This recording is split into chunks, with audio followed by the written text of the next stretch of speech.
So there was a property for sale. And I didn't have an Argus run. I didn't have a financial advisor. I didn't have this great plan. I just said, if I buy that building and I own it and I rent out those units and pay this much a month in bills, I'll make this much. Seems like a good idea. So without any experience or anything, I knew real estate could work. I took every penny I had. I bought the property in June of 1998 and I did everything I said I was going to do. And by December of 1998, I refinanced that property, got all my money back out of the property, and it was cash flow positive, about $5,000 a month. And I said, this is amazing. I got to do it again. So I started buying more and more properties.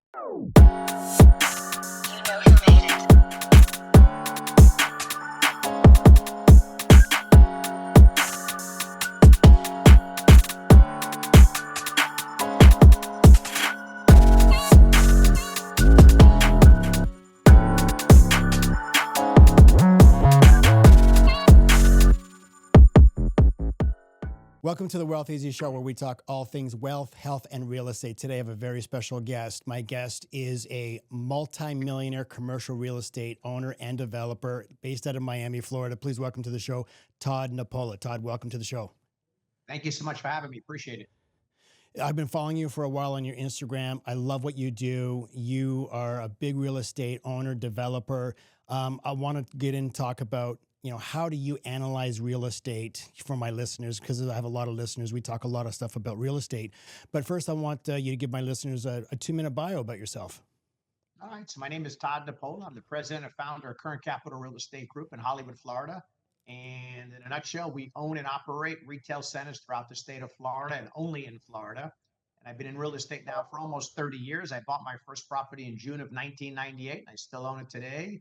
And the greatest gift I have is I love going to work every day. I love what I do, and I'll never retire. That's the one thing I noticed about your social media is that you love what you do. My son is 14 and we're still trying to figure out what he wants to do in life. And he's like, Dad, I don't know. And he goes, what do you think? And I said, well, son, whatever you do, don't do it for the money. Do it because you love what you do. I said, your dad has, I don't have a job. I have a career, and I have a career, something that I'll never retire from.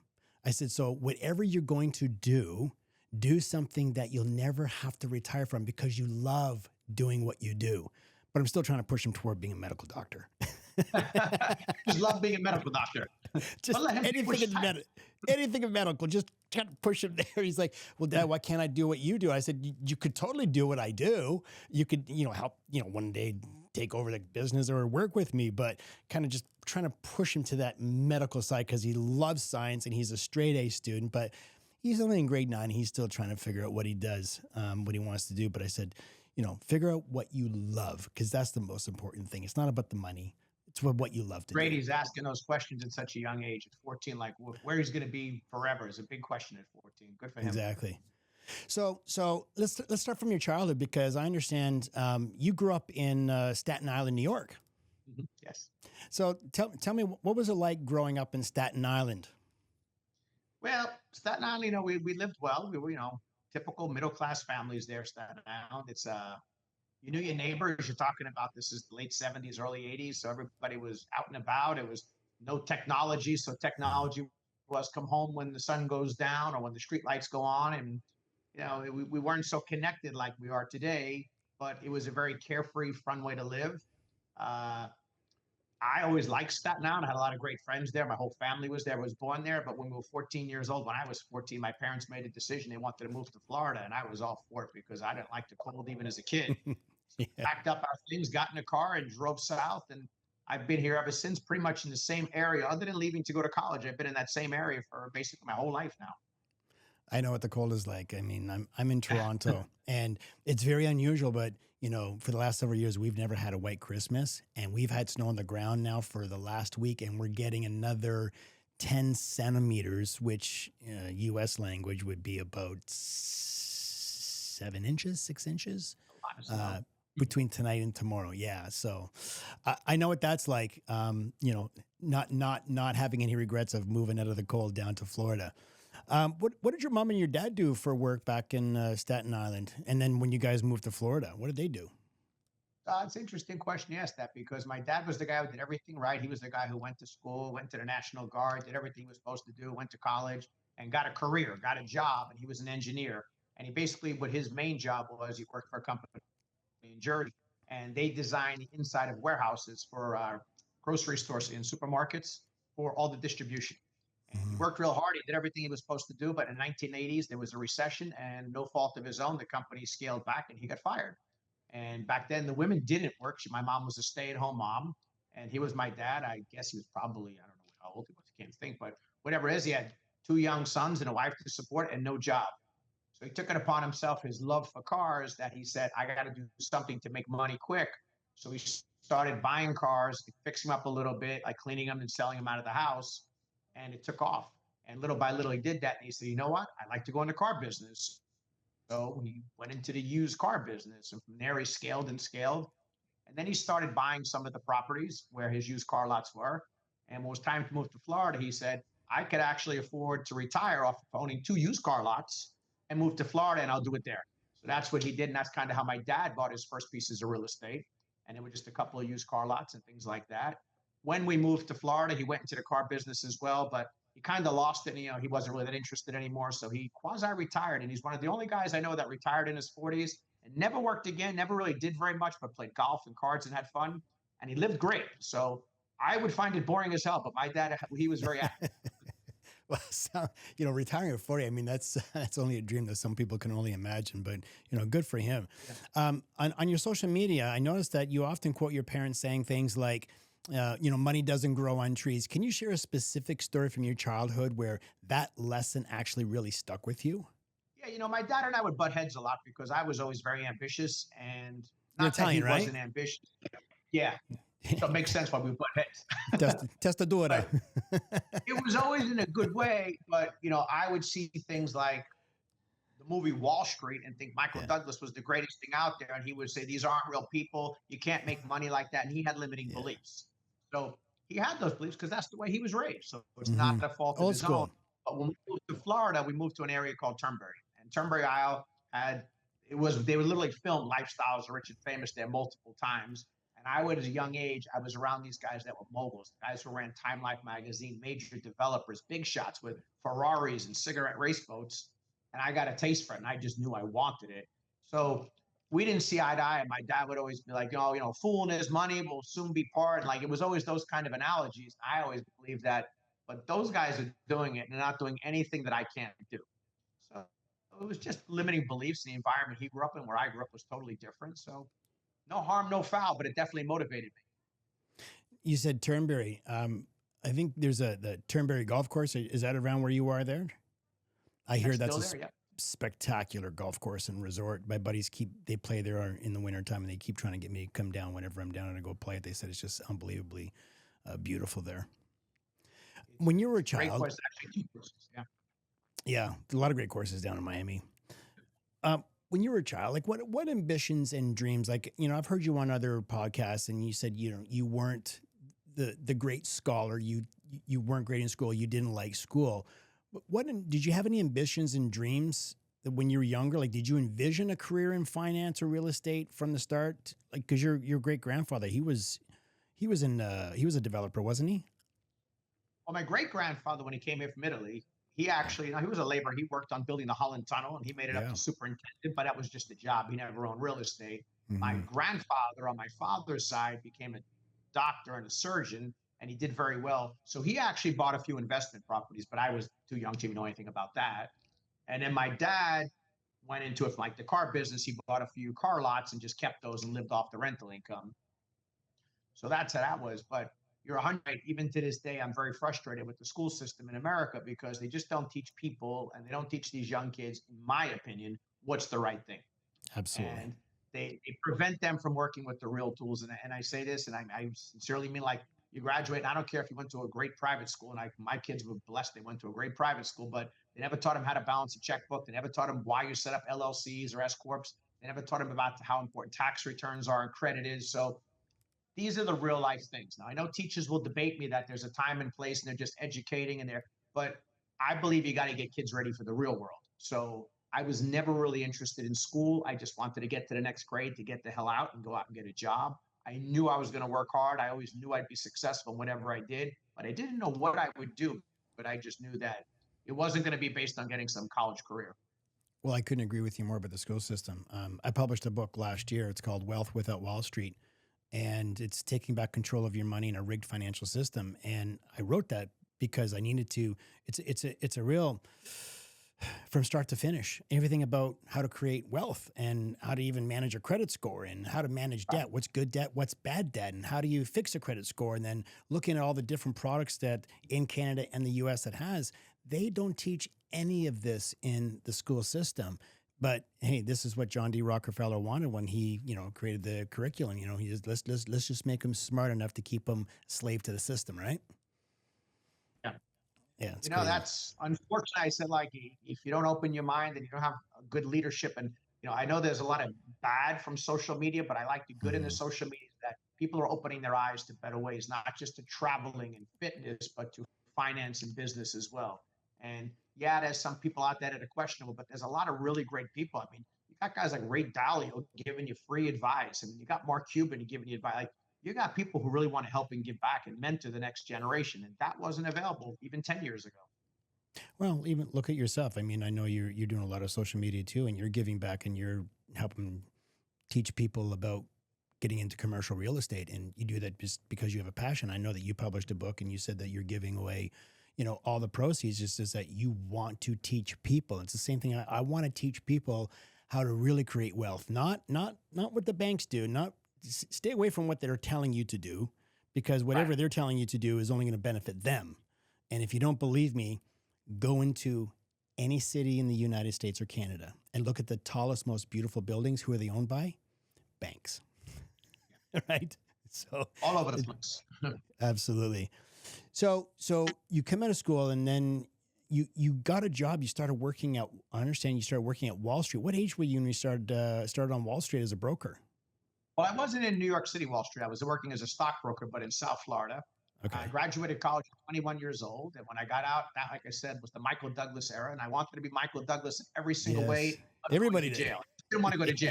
Right. So I got a job, and I tell people I got a lot of job offers to do different things, but I took the job that I felt had the best return on teaching me the business and learning how to earn a lot of money. So that job was the lowest paying one. I earned out of college. Back then, this was 1994, $200 a week. And it was for a 40-hour work week, but there was never a week we worked less than 70 hours. And I remember to this day, every 2 weeks, I got a check for $338.12 after tax. And that's all I got twice a month. But I learned so much. And within 6 months, I got licensed. I went on my own and I started to do better and better. And that allowed me to make money to invest in real estate. Hey everyone, it's John. I just wanted to thank you for being here, and I would ask that you please subscribe to the show by just clicking the subscribe button right here. I'd really appreciate it. It helps grow the show so we can get even more successful guests on the program to help you.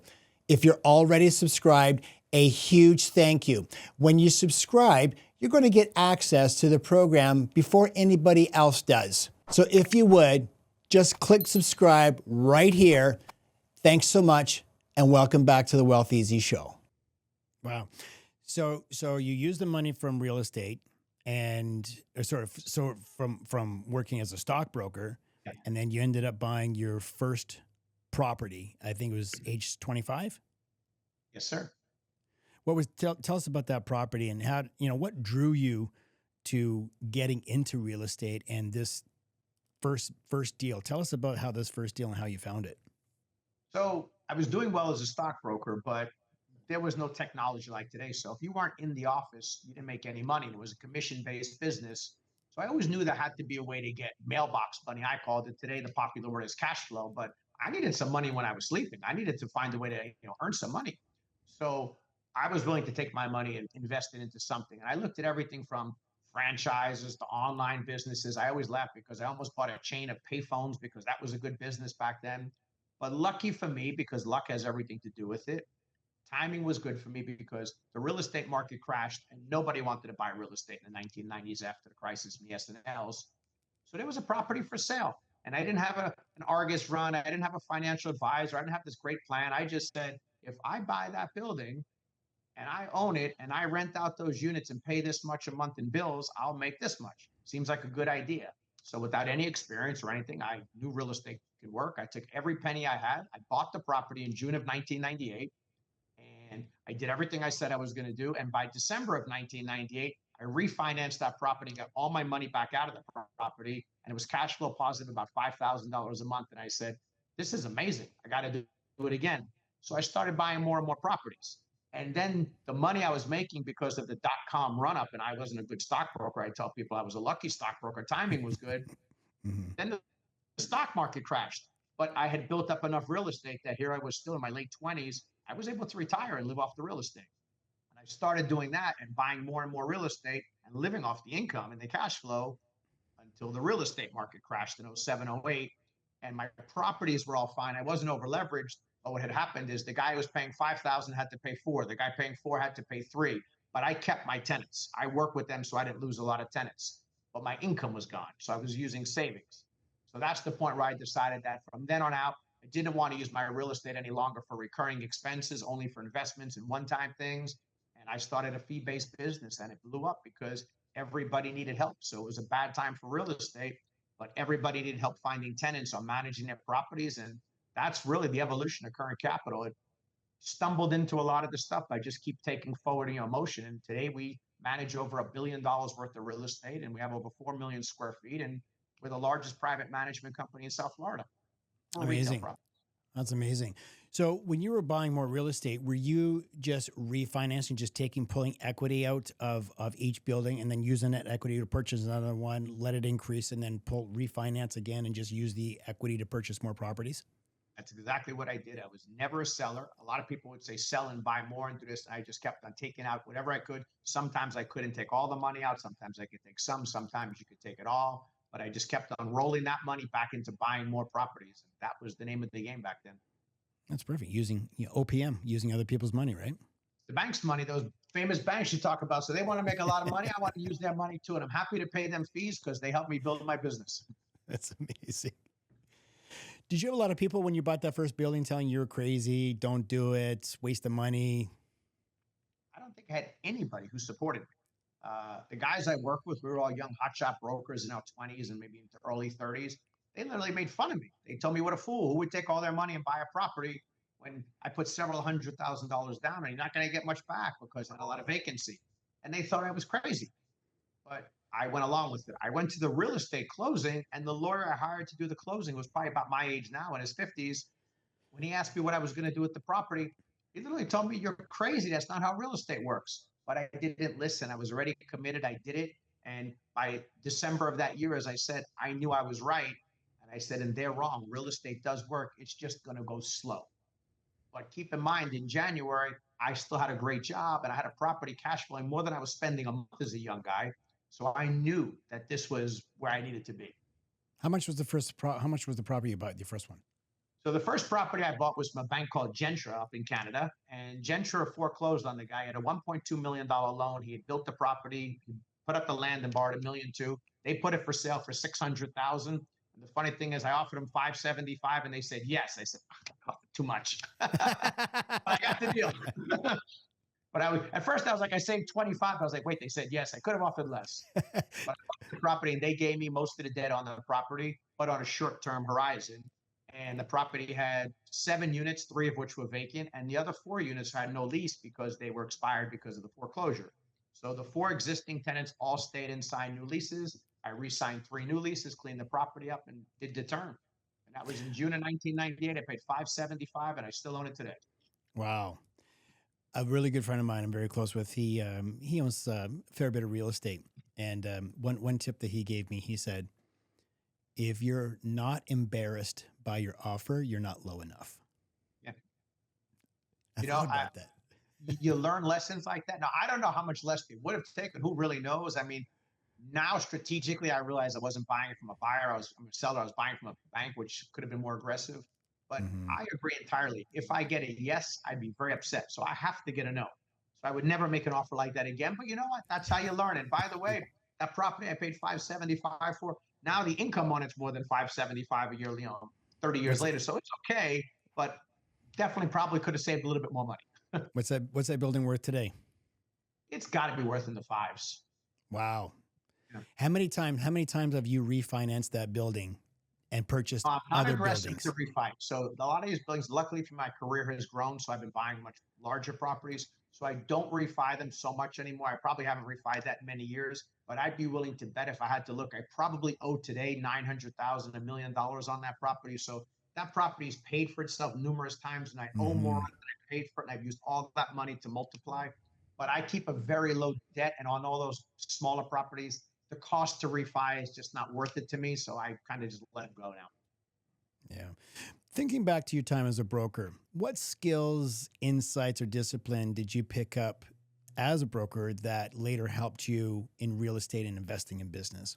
The greatest thing I learned about being a stockbroker, when I was a stockbroker, was was almost entirely cold calling. We didn't really go to clients door to door. We were too young, so it was all cold calling. And you have to get used to rejection. So just like your friend said, he's got to be embarrassed by that low offer. You cannot be embarrassed by getting a no. No's are okay. No just means you haven't convinced me to get to yes. But when you're getting punched in the stomach over and over and over again as a stockbroker, it's a lot easier to be in real estate because you're not getting as much rejection. But you got to learn that rejection is just part of the game, and he who hangs on the longest is going to win. Yeah, someone told me about sales, working the law of averages. Constantly dialing. For every 10 dials, you should have 9 no's. Yeah. Right. You got to work those law of averages. So if I've had 20 no's, I know that there's a couple of yeses that are going to be coming. Is that kind of like real estate? You just keep putting in offers. You just put in a bunch of offers on different properties and see what goes through. Still to this day, 30 years later, I'm lucky, I'm blessed. I got an amazing team here. I work with so many people. I know so many brokers, but I still to this day get on the phone. I use CoStar. I love CoStar. I'm a big fan of it, even though it's super expensive, but it gets me the data. I still call owners of property myself one-on-one. And I ask them if I can meet with them and discuss their property. And you know what? It's gotten me deals. It's gotten me just shooting people an email and asking them, if I could talk to somebody has still gotten me deals. It's a different approach for me because I'm not going in as a broker trying to get a listing, or they may recognize my company's name or mine. So you get in these conversations. But I'll tell you, I went into contract in January of 2020 on a property for 12,750,000, and I was hard on the contract day one, meaning I had to close. It got delayed because of COVID, and everybody thought I was crazy buying a property in July of 2020 because we delayed it a few months. But I paid 12,550 for the property. We just refinanced that property 2 months ago, pulled out $15 million and it appraised at 32 million. Wow. I got that property off a cold. I got it off a cold call. I picked up the phone and called the owner and asked what he was doing with the property. One property. So I'll never stop cold calling. Amazing. You mentioned on your social media that, some of your biggest successes, they came from deals nobody else wanted to look at. Can you walk us through one of those messy deals and how you turned it into a win? Most people, when they invest, they're looking for, protection and they want things to be safe. And what I want is the biggest headache there is. So we bought some properties, like it was in December of 2022. I went out and bought properties. It was 170,000 square feet of shopping centers, but it was 69% occupied in a market that's pretty full. So most people didn't want to look at it, and they're saying, well, the cap rate isn't good. Yeah, but there's 30+% of vacancy here. If I could just fill half of it, I'm a hero. Those properties today are running in the high 90s, and I use grant money to renovate it and redevelop the properties and make them nicer. So I look for the biggest headaches I could find, and the bigger problem I could find, the better I'll do. But I find that a lot of investors, when they're looking for a property, they want it to be safe and secure. And safe and secure is not going to get you a lot of wins. So look for the biggest, hairiest deal. Now, you just mentioned grant money, and I heard you talk about that on Ross Mandel's podcast, how you're able to get grants from the city. Can you explain how you go about and how you can get a grant on a real estate deal? I'll be careful because sometimes people get mad when I call it free money because they correct me and say, no, it's taxpayer money. But when I say free money, I mean, you're giving me the money for the property and I never have to repay you. So to me, I call that free. So we're very lucky that our government tries to work in more of the tertiary markets, and they have the CRA, which is the Community Redevelopment Agency, and they fund projects to create modernization to properties and beautifications and, between landscaping and facade. So the money can't be used to replace a roof. There's no value to the city for that. But if you're going to upgrade the property's facades, storefronts, parking lots, land, they'll give you a portion of the money. So like on the buildings I just told you about, we received a $1.8 million grant, and then we had to put another $900,000 in funds from our side. So it's a $2.7 million job. It went over that, of course, because we kept going, but that's the deal with the grant.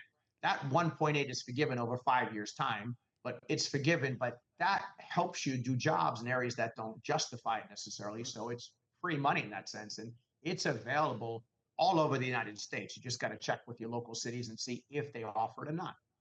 Wow. And I've also heard you talk about, mindset, negotiation, and the importance of being able to walk away from a deal.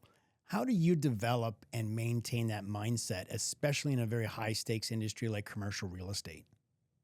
Well, I want every deal I go after. That's the truth. But one thing I did learn from my dad, he would always say, there's always another deal. And he's right. There's Yeah. always another deal. You don't have to do it. So, you fight for all of them, but you're not going to win them all. I mean, so it is what it is. But it hurts when you lose them, but there's always another deal. You just got to believe that, and it's true. You said you've been in the business, you've been doing real estate for about 30 years. What triggered you the decision to open up Current Capital Group? Was there a specific moment when you thought it was time to scale? Yeah. So I had somebody help me manage my properties when I was still a broker, a stockbroker. And when the dot-com bubble burst, I said, I'm just going to do this myself. I could collect rents and not even have to work. This is a kind of like a joke to me. So I started what was called TN Property Management. And TN Property Management, I started in 2000 or 2001. And I was managing my own properties and leasing it. And a few people had asked me for help, like friends. So I would help them just a little bit. And as I was going and growing, we started helping more and more people. But I quickly realized I didn't like the name TN Property because that's Todd Nepola. I wanted it to be more of a community. So once again, I didn't put a lot of thought into it. I quickly figured out a name. I like the water. It's current. I'm in Florida. So current sounds like currency. Capital, money sounds more like private equity than just a real estate brokerage. So we started Current Capital. And then I started bringing on my very first employee. I'm going to guess that was probably maybe 2003. Maybe I brought my first employee right around then. And then we grew and we grew. And like I said, when the real estate market hit the skids in 06, 07, 08, we really took off then. Do you have partners? Like when you buy real estate, it's just all you? No, when I buy real estate, it's me. But when I buy some deals, I do have some investors, but I'm the general partner in the deal. But for the most part, it's me reinvesting my money and, like I said, refinancing my properties. And in Current Capital, there's no partners; it's all mine. And are you doing property management for other people too? Managing other doors? Absolutely. So that's the fees I live off of: generating Yeah. fees and leasing commissions and consulting fees.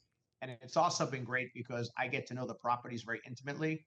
And when clients want to sell those properties, I've bought so many of my clients' properties because I just have the edge. So Mhm. if somebody was going to give them 10, I could give them 11 or 12 because I know the property for 10 years. Now, you only do commercial. You don't touch any residential?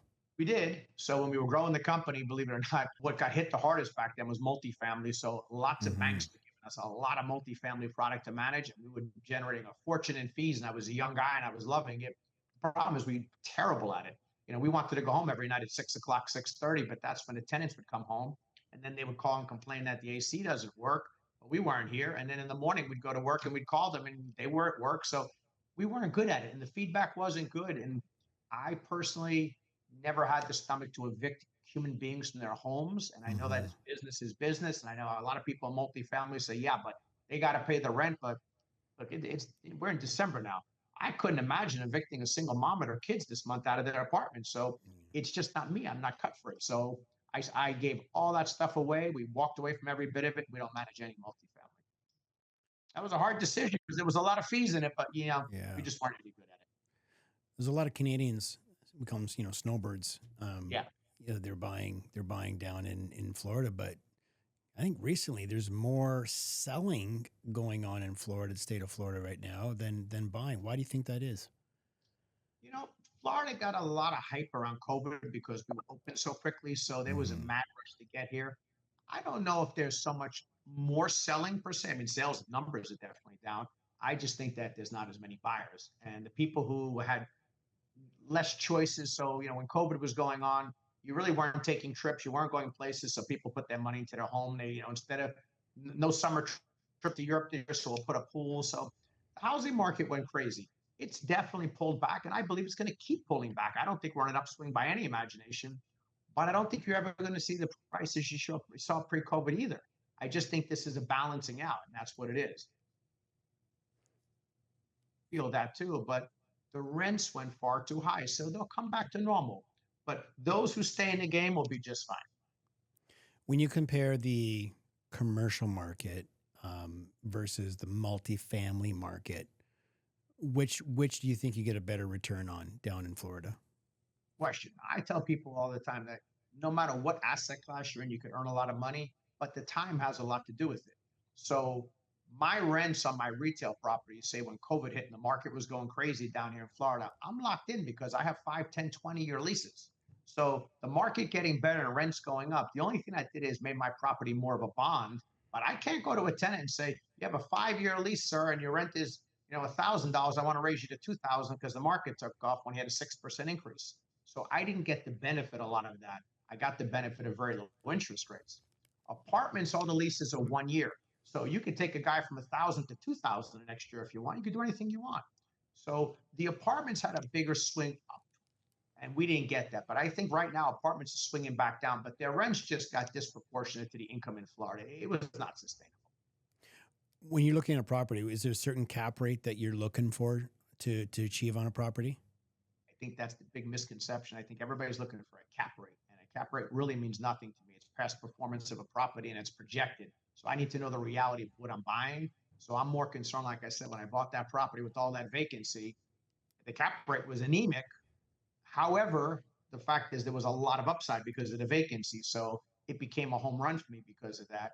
But far too often people are so concerned with the cap rate. And I have a lot of friends who bought cap rate properties like Starbucks and Bank of America and Chase Bank and all that great stuff, and CVS's that have been closing, but they didn't keep up with inflation.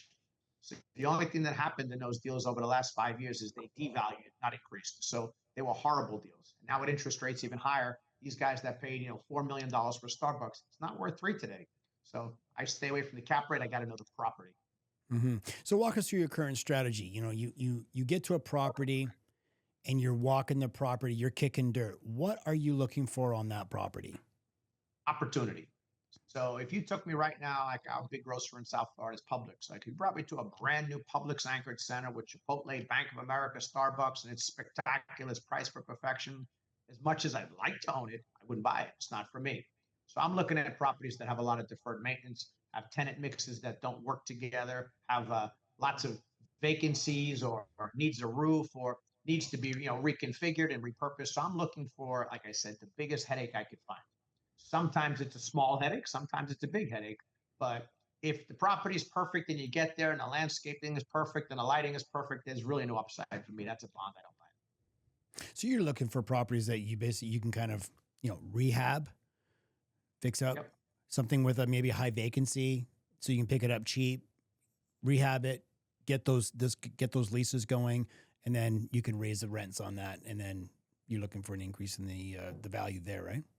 That's it. We're looking for, everyone calls it down here, it's the value add, but it's work. So, we bought a property. I bought a property a year ago, and it was actually an old client of mine many years ago. And the guy sold me the property. It was very cheap, but the property has a lot of deferred maintenance. And people say, well, why would he sell it? I said, the thing is, he didn't want to deal with that problem. So he just wanted to cash out. He bought the property, I think it was in 1999 for like 900,000, and he sold it to me for 3.8 million. But it's 40,000 square foot retail center. However, it needs a roof, it needs a facade, it needs parking lot, and it needs $1.5 million. So it's not that he couldn't afford to do the work. He didn't want to deal with it. So I actually got a grant on that property too. We're currently undergoing the work on that. And by the time I'm done, I'll probably be all into it inside and out, about 5.5 million, but it'll be worth $10 million. But it's going to take me 2.5 years, a couple of $1 million, and a lot of work and expertise. So you can still find these deals because not everybody wants to do that. So you got to get your hands dirty. Yeah. You said in 2008, the market hit you, and I'm sure in 30 years, you've survived several economic cycles, recessions, housing crisis, even in the pandemic. What's your playbook for protecting your wealth during these downturns? Well, my playbook is and always has been very low levels of debt. So long as you're not going to lose the property to the bank, you're always going to be okay. Time will get you out of any mess. And I tell people, no matter what you paid for your property in 2004, 5, and 6 in South Florida at the peak of the market, if you still own it today, it's worth a hell of a lot more than it was then. It crashed in '09. I mean, it definitely could have been worth 50 cents on the dollar, but it's worth way more than '05 prices. But you got to stay in the game. So if you're over leveraged, you can get wiped out. And that's what the risk is to being a developer. These guys have serious, serious debt and no cash flow and income. So that's how they get in trouble. I use a very low level of debt. Generally, when we buy properties, I put 30 to 40% down, and I'm very comfortable with that. Once I increase the values and it's worth substantially more, I like to borrow about 50 cents on the dollar, and that's what I did with the last deal. Get all my money back out, get more if I can, but I never really want to go above a 50% number on a refi cash out. Mm-hmm. What's the one thing about commercial real estate investing that you wish everybody understood? It's a get rich slow game. And a lot of people think, well, I have $100,000. I'm going to buy a property for 350,000. Say I'm going to put $100,000 down. I'm only going to get $300-400 a month. It's not worth it. I'd rather leave my $100,000 in my bank. And they're not seeing the big picture that the property is going to appreciate. You're going to get some cash flow. You're going to get all the depreciation, and there's ways to do cost segregation and get really good depreciation. But more importantly, you're going to make money off the full value. So you bought a property for 350. That 350 is appreciating, not the 100. And far too many people look at it. What is the return on the 100 grand? And in dollars and cents in the beginning, it's not much. That's the truth. However, over time, it gets to become a massive number. And that's compounding, and that's where you need to be. Do you keep a certain amount of liquidity aside that you can just jump on purchases, or do you have investors or banks that are just willing to provide you, line of credit or something like real quick if a really good opportunity came your way? How liquid do you remain with your properties? It depends on the size of the property. My sweet spot now is about 15 to 50 million.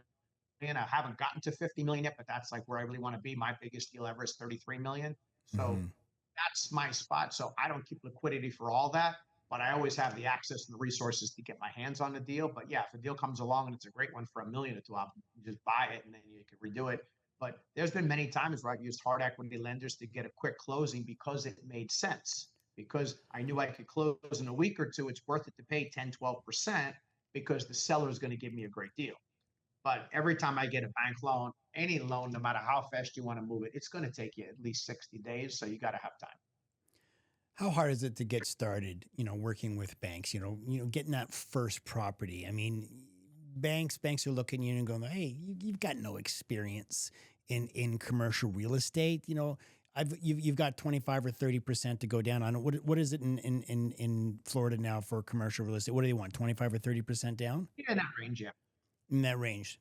How hard is it now to find a lender that's going to give you a mortgage on a property where you've got no experience in commercial real estate? They're there, and people talk themselves out of deals because they say the lender won't work with me. Just like I know a lot of guys think when they see a beautiful girl at the bar, she won't like me, and they haven't even gone to talk to her. So it's the same thing with the bank. You haven't even tried. Now, if you bank with Bank of America and you want to invest, $200,000 and buy a $400,000, $500,000, $600,000 property, Bank of America is not your guy. You got to go to local community banks and charters and things like that. But you want to talk to these guys before you find a deal. So if you know you want to get into real estate, go talk to some of these smaller local banks. I mean, even local, big names like South State, City National. These are big banks, but that lend to commercial real estate. And if you're not sure, just look at deals that have gotten done that you would have been interested in and see who the bank is.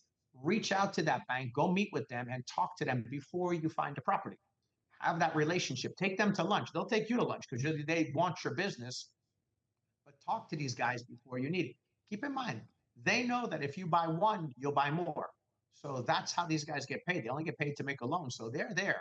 But it is true. I mean, I still don't go to Bank of America, Chase, JP Morgan. They're not going to lend to me. I borrow millions of dollars unless I'm Tesla going to borrow 2-3 billion. Like I'm too small. So stick to local banks, but they will lend to you. See, that's the difference between the United States and Canada. In Canada, we have the big six banks, right? You talk about Bank of America and Chase. We have the big six, the RBC, TD, BMO, CIBC, and the National Bank. Then there's the credit unions, your local credit union. But banking in Canada is very different than bank in the U.S. I mean, there's a lot of I had a home in Sarasota, Florida for several years, and I spent my winters down there, and I saw a lot of local banks. How many, like in your area, like you're over on the East Coast? Is there a lot of like different local banks that you can just walk into that are owned privately? Yes. There's a ton of small local banks. I mean, there's still a huge model for these guys to set up a bank, get the charter, run the bank. They make their money off the deposits and loans. They roll them up and then they sell them off to a bigger bank once they hit a certain threshold. So you see that a lot. And there's been many banks I've worked with that have been bought out many times, but I have my relationship with the people. And over all these years, I know a lot of people, obviously, but these people like to stay in that arena. So I have yet to find any of the people I know that worked in these small banks that have left to go join Bank of America. Wow. Banking in the U.S. is just so much different in Canada. So many more relaxed rules down there. You've talked about the idea of cash flow, stability over big wins. How do you strike a balance between being aggressive in growth versus protecting your capital and stability? Well, rule number one is always the same thing. Don't lose money. It's Warren Buffett's rule. Rule number two is see rule number one. Yeah, exactly. So, one thing I ask, I mean, I do a lot of underwriting of the properties. At this point, I could go to a property and kind of feel it at this point because I only work in Florida, so I generally know the markets and the areas. But you always got to ask yourself the question, yeah, but what if it doesn't work out the way I say it is? What could go wrong? And I got to extrapolate all that information of like, what if I can't fill it? What if I can't? So you got to know all that going in. You got to know how bad it could get. And it's never going to get as bad as you thought, but it's never probably going to get as good as you thought either. Going to probably be somewhere in the middle. So the biggest hurdles we have in Florida, truthfully, is getting permits. So it's timing. So even the property that I bought over a year ago, I would have been ready to start it in a couple of weeks. But it takes months and months to get plans together and get permits approved. So that's the delays you have. So in some cities, you think you can get a permit in 60 days. It could take you 9 months. So those are some of the pitfalls you got to think about when you're going in.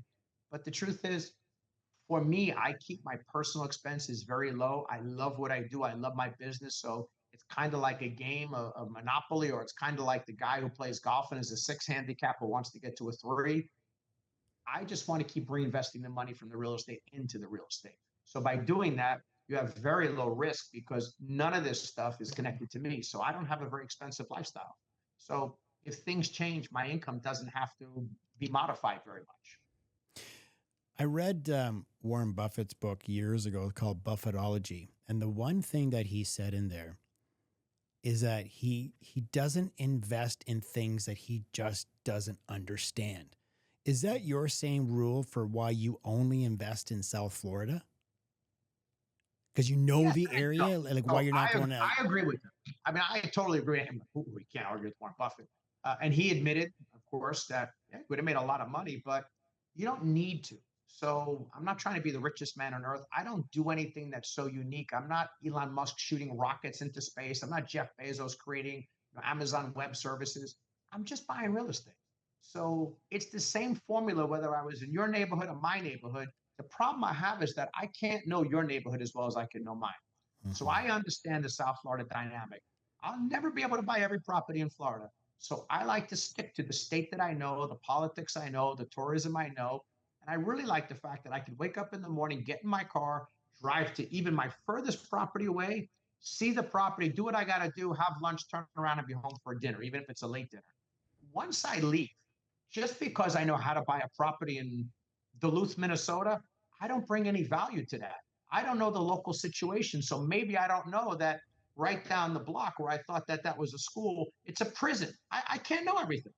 So my edge for me is to stay in South Florida. So it's not necessarily the real estate, it's knowing your local markets. To me, that's the most important. I think that's a really good rule, because there's a lot of places blowing up. Like if you look at Texas is blowing up those areas in Texas. I mean, if you take a look at, March of next year, the Texas Stock Exchange is going to be live there. And, one of the big areas, Frisco, is blowing up. And they probably could make a lot of money there. But I like your rule. It's like, hey, listen, I could drive to I could walk by property. I could see everything that's going on. I don't need to jump on a plane. I don't need to buy a plane like a Grant Cardone and fly to all my areas and take a look at my properties. I could just drive there. I think that's a really good rule. Do you think it's really advantageous in your business? I'm sure over the years you've really got to rub elbows with your local politicians to help you get things done down there. Yeah, it's so vital. And, we in America have an extremely divided White House. And Mm-hmm. it didn't matter if Trump won or Kamala Harris won. Either way, half the country was going to be really pissed. And I tell people all the time, I don't know what you're so worried about, because even at my scale, there's very little that President Trump is going to do that's going to affect my day to day. You know who's going to affect my day to day? The mayor of the city of Hollywood, the mayor of the city of Margate, the mayors where I own properties. They have a lot more influence over what I do day by day. Now, I know that the federal government's very important, but I'm not getting so caught up in that. For me to know my local politicians, these are people who aren't trying to be famous. These are people who get paid virtually nothing to do the job. It's also thankless for them, but they can help me get things done. They can help me get grants. They can help me get zoning entitlements. They can help me get so much because they're at the local level. So it's vital that you have to know who these people are and have a good working relationship with them and give them what they want too. Ultimately, what they want is to be reelected. So how do you help them get reelected? You beautify properties in their area, and they're happy to help you along the way, because then they can go to their constituents and say, we work together, and it's a great relationship. So your local politicians are so much more important than the president. And that's actually really good advice. I think people focus too much on the federal level instead of what's going on in your own backyard. Yep. So Don't worry about that. Someone listening's got $100,000 to $500,000 to invest. What would you tell them to look for in today's market? Either in Canada or in US? It could be anywhere on earth if you're going to buy real estate, and that's the decision you made. First off, I don't really care how wealthy someone is. I don't think you should ever buy your first property over $1 million. I think it should be 5, 6, 700,000, and don't worry about the money. This is going to school. So buy an asset class that you like, because all of them could work. But don't buy apartments just because it's easy to get into when you don't really want apartments and you really want to get into retail. If you want retail, stay to retail. And don't fall into the trick that, well, I'm going to go where the money is, and I'm going to go to apartments because I can make more money there, even though I hate it. Because if you hate it, you won't have any longevity. I've stayed so long in the game of retail and industrial because I love it. If I had owned multifamily, I would have pressed the sell button and retired because I couldn't deal with it. So find the asset class you like. The other thing I tell people is, you got to be very hands-on. If you're very busy, I understand you need some help, but the real key would be to own a property that's small enough that you could own it and manage it yourself for the education. You don't have to do it forever, but you won't be good at hiring a property manager until you understand how to manage your own properties. Now, once you know one, you'll know 1,000, but you got to know the kind of stories tenants tell, how vendors work, how pricing is. So once you get that experience, you're more sophisticated. If you want to sub it out to a property management company, go ahead. But in the beginning, manage it, lease it yourself, get your hands dirty. And then once you get that skill set, trust me, you'll want to buy a second property. Now, did you bought your first property, and I'm assuming you didn't really know much about commercial real estate. You just kind of knew you wanted to get into commercial real estate. Now you're talking about you underwrite your own properties. Where did you learn that? Is that just experience, or did you do some courses? Did you read books on it? Like, how did you learn how to do all the stuff that you can now underwrite a property? Like, you could just go on a property, look at it, and know exactly what to do, what the property is worth, and if you're going to make money or not. Well, that's going to be answered in two parts. The reason I could do it today is because I paid my dues for almost 30 years. So experience over everything, but the only way to get experience is to go out and do it. So that's why I can walk to a property, and that's why if 5 people there are going to make offers, I can make an aggressive offer because I understand the property. I understand the facility. So that took 30 years to get there, and hopefully the people I try and teach can get there a lot sooner than 30 years, but that's never going to happen on day one. But on my day one, I didn't have a plan telling me all the things that could go wrong. As I said, I bought the property. I said, well, I'm going to pay a mortgage. I'm going to pay a landscaper. I'm going to pay an electric bill. I'm going to pay a waste bill. And then twice a year, I got to pay an insurance bill and a real estate tax. This is how much it is. This is what I could get in rent. I opened a bank account. I had those big black checkbooks with 3 checks to a page. When I had to get leases, I said, where do you get a lease? There was no internet like there is today. I went over to Office Depot. I bought a commercial lease. It was like a 5-page thing on long legal paper. I hand wrote the tenant's name in there. So it's really just common sense. What I'm always afraid of for a lot of investors is they get so involved in their underwriting a deal, looking at it as if they're Blackstone or Goldman Sachs trying to buy a small property, and they find every reason to why not to buy the property. But the truth is, it's just how much can you bring in rental you expect, and where can you keep expenses, and will there be a profit? A fifth grader could do it. Wow. Tell me about your family. You've got two grown daughters. Are they in university yet? You got twin girls, right? No, not twin. Close. A year and a half apart. Okay. Are they in university or high school still? I think that's my number one job on earth. That's my favorite job as a girl dad. I always wanted boys. I let my daughters know that, and I got girls, and I thank God every day because girls are so much better than boys. But they're fantastic. So my older daughter is a junior at the University of Florida, Gainesville, and my younger daughter is a sophomore at SMU in Texas. Now, do they have any interest in getting into the business and taking it over when you're done? Were you wrapping it up? Well, when I'm done, you're going to take me out in a pine box. So that's hopefully, God willing, a long, long ways away.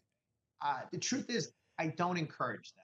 Now, I do have internship programs here in the summer. And when I did it 1 year, I made them both come when they were in high school with a lot of college kids. I wanted them to learn the business because one day they will inherit it. But I don't want them to do this. And I certainly don't want them to do this because they think it'll make the money or it's an easy way out, because I made it clear. If you want to work with me in real estate, you have to go work for a major company for 5 years and then come back. You're not going to start working with me. But I've worked very hard to give them options. I don't care if they want to be a nurse, a school teacher, an art curator, a movie producer.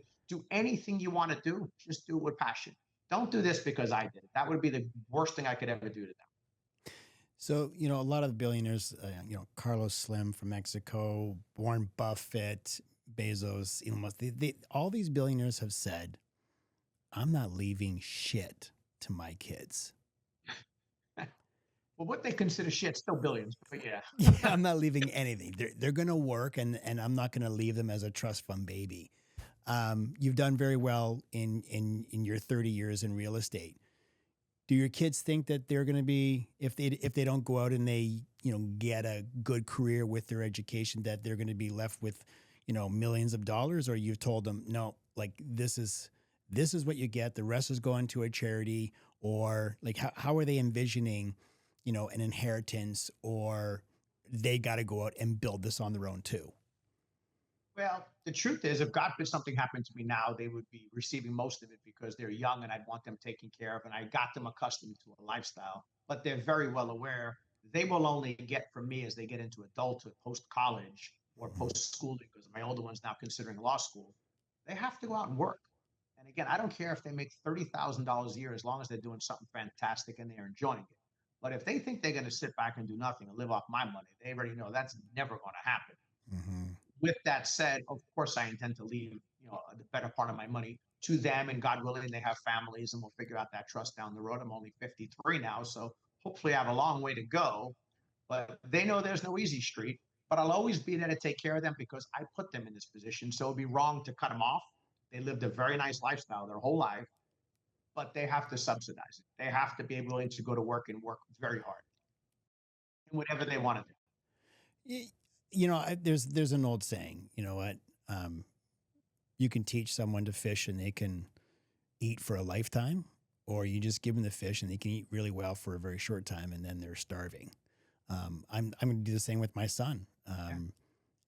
He's going to go out, and we've spent good money on his education. He's in private school, and you're going to go out and you're going to do something with your life. If you think that everything that I've built, you can just sit and play video games and, do nothing with your life, and you're going to sit back and collect money. That's not going to happen. And I think the big mistake, a lot of mistakes as parents, is that, hey, I struggled through my whole life, and I don't want you to struggle too. So yeah, just go ahead and just, be free, live your life, and, I'll give you an allowance. And I think that's the completely wrong way to raise kids. So I like what you're doing is like, what? No, you're going to do something with your life, and I will leave you something, but you're going to go earn a place in this life too. When you take a look at your life today and when you first started, wealth would have two different meanings. What does wealth truly mean to you today? Because a lot of people think when they hear the term wealth, they automatically compare it to money. But I don't think wealth is all about money. When you compare that, what would wealth mean to you today compared to when you first started out? So when I first started, it was money mattered most. I mean, I needed to earn some money and get independent. I didn't have parents who were going to support me or give me anything or leave me anything. So I wanted to make money, and I lived in Miami, so I knew that that was it. So it was a very selfish mindset, and it wasn't necessarily to buy things, but it was to get myself to a point that I didn't have to work for anyone and do anything anymore. It was financial independence. That was the most important thing. What I tell people all the time is the number you need for that financial independence to give you happiness is so much lower than what you think it is. I have 20-year-old kids come in here and they tell me, "Oh, I need 10 grand a month," and then I'm set, with cash flow. I'm like, 10 grand a month is a lot of money. You don't need that. You just need enough money to have a roof over your head, and it could be a Honda Civic. And then anything after that is not going to make you that much happier. You just need to know that, stop kidding yourself. You probably need at 21 years old, 3 grand a month, and you're technically set for life. Just Mhm. keep adding to that number little by little, and you'll be okay. So in the beginning, it was all about that. You do get to a point where the money becomes, I say, well, I do believe that money creates a lot of opportunities, a lot of happiness, but somewhere along the line a few years ago, I really enjoyed teaching and giving back. And that's when I wrote my book, Keeping It Real in Commercial Real Estate, and giving the proceeds to charity. You realize that teaching is so much more rewarding than even doing a deal.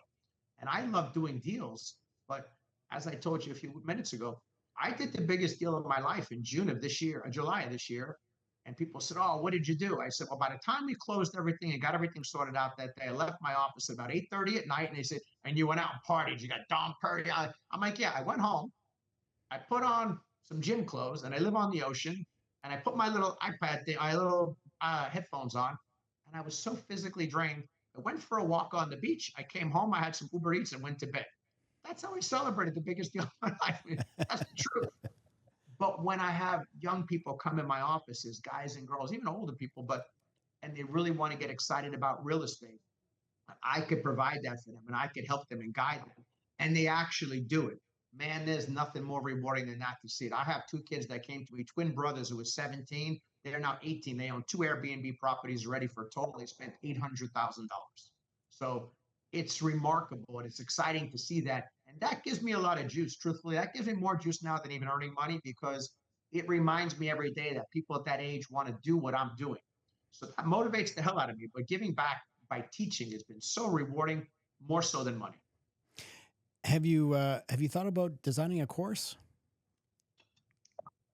I had, I was approached by a lot of people about doing courses and mentorships. And the biggest reason that I started doing this is because I had met some big names in real estate that were teaching courses. And I came to find out, not that I took their courses, but they weren't actually doing the things they were telling people to do. And that really bothered me, because I'm watching these people give all their money to people, and some of these courses are tens of thousands of dollars, and the people aren't doing what they said they were going to do. Mm. So I had decided that I'll never do anything for sale. I'm not selling courses. I don't get paid to speak. I give all the money. Anything I get, I give to charities. I want to give back because I want to give back and teach. But when it comes to doing a course or a mentorship, I didn't want to do that, because my real job and my real passion still is real estate. And if I took money from someone, I'd be committed to them. So for me, I just do it for free. There's no course. I mean, I have my social media, I have books, but it's never going to go to that. I do an internship program. I invite people to the office, but I'm not planning to do courses or any of that kind of stuff. I'll Wow. stick to my business. What values and philosophies, maybe from your childhood, continue to guide you in your decisions in business and life today? I'm an extremely optimistic person, maybe almost too much so. But I think that things we think are problems are really not problems. They're just things we have to deal with and help us grow. So I look back, as I was telling you throughout this entire podcast, that so many hurdles happened in my life that many people would have given up and died, but they became my best opportunities. From the dot-com bubble to the savings and loan crisis to the real estate implosion in 08, 09. So many crises actually worked out better, including COVID. I mean, I know, hate to say it, but a lot of people died. But from a business perspective in South Florida, my interest rates went from 6% to like 2%, 3%. Money was abundant. and rents were skyrocketing. So it turned out to be an opportunity. So I've always believed that things are never going to be as bad as you say they are, and tomorrow is always another day.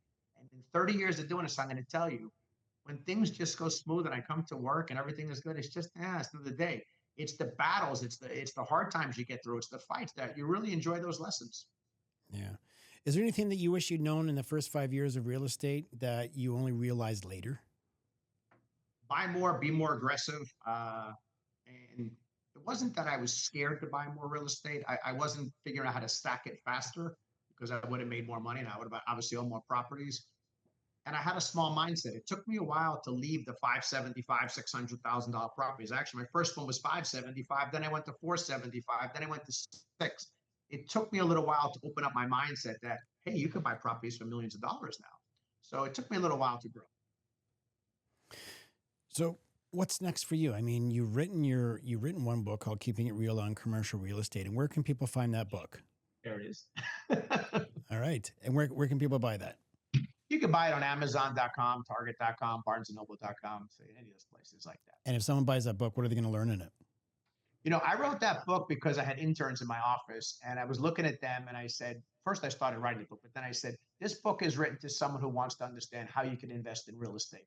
Not do what I do per se, but it does talk about what I do and how I got started, but it also talks about how the doctor who's super busy being a plastic surgeon can invest in different types of real estate, whether it's a buying stock or buying into a general partnership.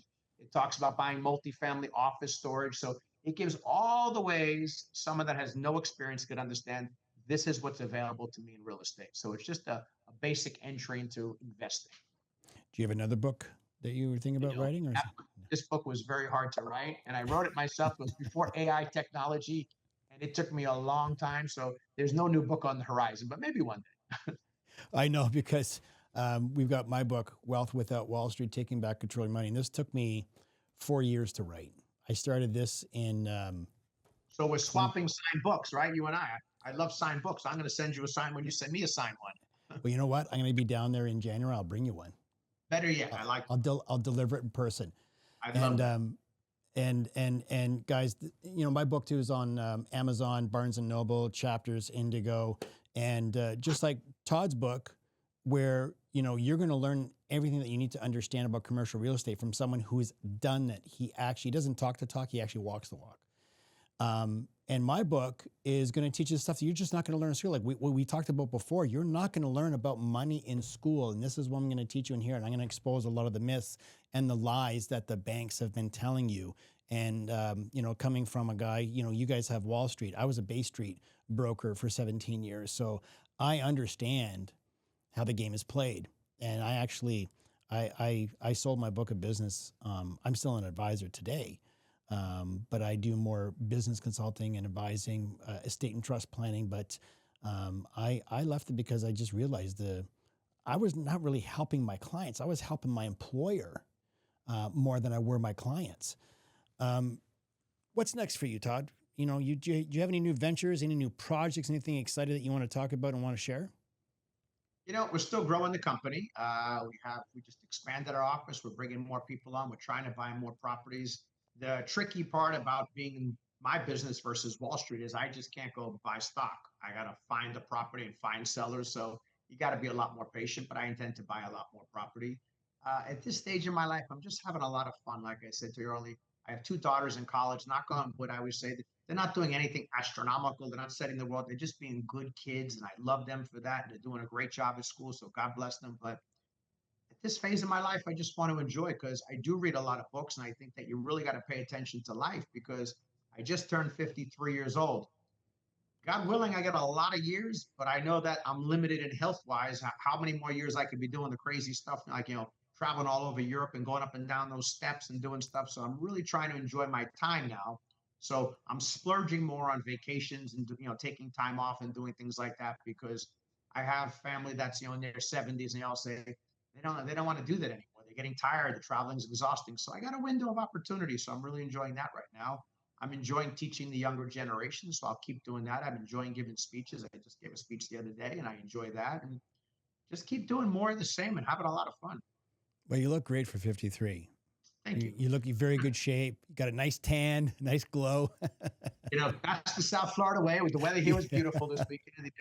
I've worked Yeah. out my whole life, so luckily I still work out, and I will never stop that. Well, I'm 54. I'll be 55 in May. But Great too. Yeah, I'm in the gym 4 or 5 days a week, and I've been doing this since I was 15. I used to be a competitive bodybuilder in my 20s and 30s, wow. and now I just it's a lifestyle. Eating well and working out, it just becomes a lifestyle, and I think that's part of being wealthy. Wealth is health. Health is everything. It's important you say that because people don't realize you can make all the money in the world, but if you're not here to enjoy it, you're gone. It's crazy. You got to take care of yourself from a young age, and it's never too late to start. But you got to be careful what you're putting in your body. I've never been one to ever try drugs. I stay from that. I drink. I go out, but you really got to work out. You got to take care of your body. You got to get your sleep. I know a lot of young people think they could survive on 3 hours of sleep. You're going to burn out. You really have to take care of yourself. Your brain can't even function. It needs at least 7 hours of sleep for your brain to properly function. Yeah.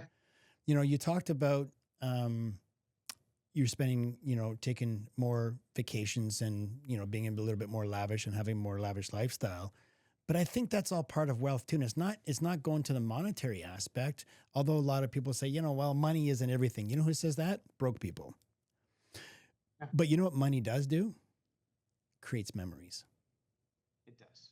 It helps to create those memories. And when you can take more vacations with your kids and your loved one, that just creates more memories. And I think that's all part of wealth and creating that freedom of lifestyle to be able to do something like that.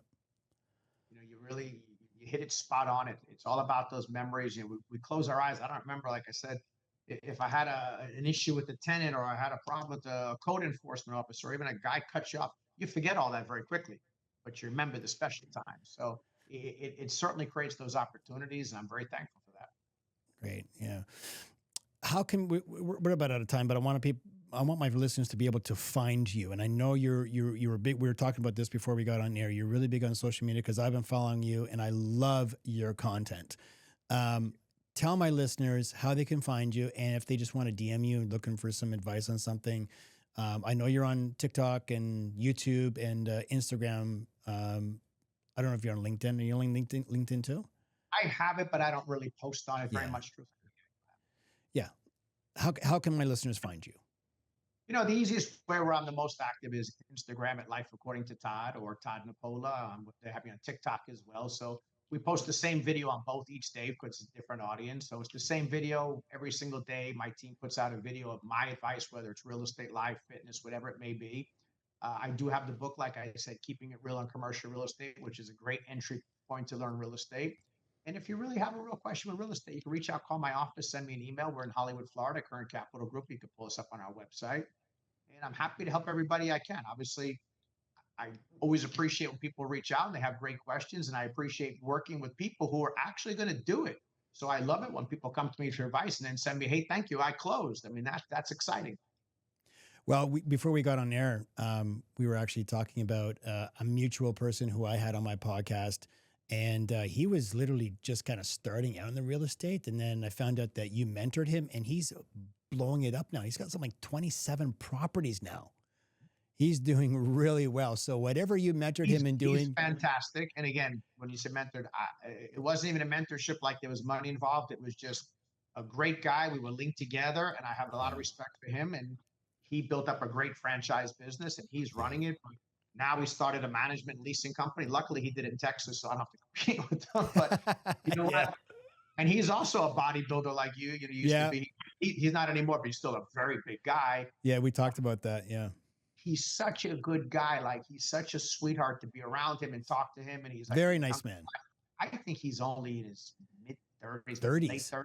But he's young. He's so wonderful. He's such a family man. I just had lunch with him a few weeks ago when I was in Dallas. I was there for my daughter's parents' weekend. I went, and all he talks about is his beautiful wife and his kids, and he's just enjoying the hell out of life. But you know what his passion is? He loves getting people into franchises, not because he needs the fee, because he's giving someone the opportunity to own and operate a business, which in his case is tanning salons. We give him a shout out. We say hi to Oni at Glow Tanning. Yes, Anya, yes. He's full of a guy, and I'm a big fan of his. We keep in touch all the time, and he's going to take over the world. I love it. Well, he's kicking ass at such a young age. I think, but by the time he gets to your age, he's going to have an incredible portfolio. He's already got a very nice portfolio of real estate now, and I think by the time he hits 53 your age, he's going to be doing extremely well. So good for you, Anya. Glad to see you're doing well, buddy. Anyway, guys, that's all for today. If you like this episode, please click the like button and subscribe, and you'll be first to access all of our upcoming podcasts and newsletters. That's all for today. So take care of your wealth and your health. Thank you, Todd, for being on the show today. Thank you for having me. Really been great.